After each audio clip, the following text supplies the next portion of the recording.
نبی کریم صلی اللہ علیہ وسلم حج کے لیے جاتے ہیں نا، تو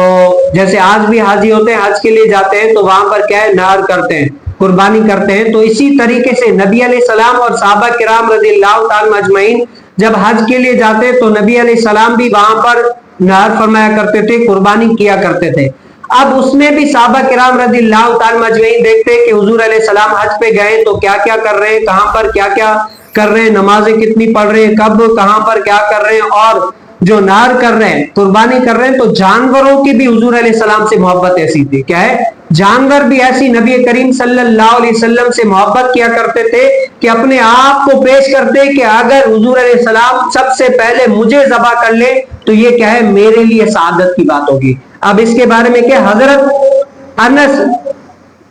انس نے رضی اللہ تعالی عنہ نے فرمایا کہ نبی کریم صلی اللہ علیہ وسلم نے مدینے میں ظہر 4 رکعت پڑھی اور حضور کے ساتھ، اور ہم بھی حضور علیہ السلام کے ساتھ تھے، اور عصر 2 رکعت ذوالحلیفہ میں پڑھی. یہی رات بھر رہے اور جب صبح ہوئی تو سوار ہوئے، اور جب بیدا مقام بیدا پر چڑھے تو اللہ کی حمد کی، تسبیح کی اور تکبیر پڑھی. اس کے بعد حج اور عمرے کے ساتھ لبیک پڑھا اور سب لوگوں نے دونوں کے لیے لبیک کہا. جب ہم مکہ آئے تو لوگوں کو حکم دیا کہ احرام کھول دیں. جب یوم ترویہ کہتے ہیں کہ 8 ذی الحجہ کو، اور غور و فکر کو بھی کہتے ہیں. کیا یوم ترویہ آیا تو لوگوں نے حج کا احرام باندھا اور نبی کریم صلی اللہ علیہ وسلم نے اپنے ہاتھ سے اونٹوں کو نہر یعنی قربانی کیا، اس حال میں کہ اونٹ کھڑے تھے اور مدینے سے 2 سانولے مینڈے ذبح کیے. اب کیا ہے، نبی کریم صلی اللہ علیہ وسلم نے کیا، صحابہ نے کیا دیکھا کہ مدینے میں ہے تو کتنی نمازیں پڑھ رہے ہیں، مکے میں ہے تو کتنی پڑھ رہے ہیں، اور اگر حضور علیہ السلام نہر فرما رہے ہیں، قربانی کر رہے ہیں تو کیسے کر رہے ہیں، کیا حکمتیں ہیں. اور محدثین نے لکھا ہے کہ جب نبی مکرم صلی اللہ علیہ وسلم حج میں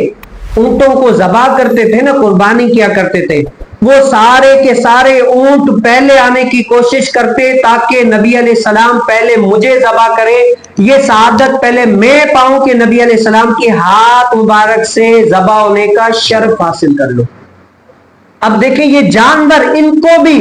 نبی کریم صلی اللہ علیہ وسلم سے کتنی محبت تھی کہ حضور علیہ السلام اگر نہر فرمائے ذبح کرے تو سب سے پہلے میری باری آئے کہ نبی علیہ السلام سب سے پہلے مجھے ذبح کرے تاکہ یہ شرف میں حاصل کر لوں.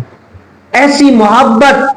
کہ اسی لیے تو ہم کہتے ہیں کہ نبی کریم صلی اللہ علیہ وسلم کیا ہے، دونوں جہاں کے آقا کریم صلی اللہ علیہ وسلم اور حضور علیہ السلام صرف انسانوں کے نبی نہیں ہے، بلکہ کیا ہے، اس کائنات کے اندر جتنی بھی اشیاء ہیں، چیزیں ہیں، چرند ہیں، پرند ہیں، جتنے بھی حیوانات نباتات ہیں، نبی مکرم صلی اللہ علیہ وسلم ان سب کے نبی ہیں.